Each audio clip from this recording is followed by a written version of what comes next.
Hi guys! Welcome back to our channel. For today's video, so update ko lang kayo kung ano yung mga pagbabago dito sa aming apartment.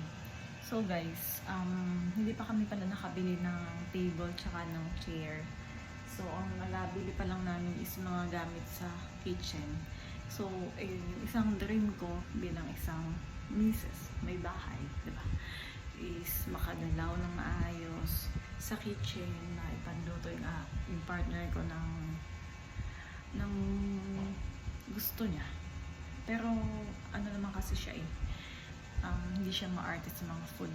Parang alam niyo yun, same kami na kumakain ng ano-ano lang. Yun, same kami ng walang arte-arte sa pagkain. Palibasa, syempre is laking ano din siya kasi sa probinsya, ganyan. So, ang saya-saya sa feeling ganun kapag nakabukod kayo ng bahay, ganun. So, yung nag-update lang tayo, guys. And thank you pala sa mga nanonood ng aking vlog.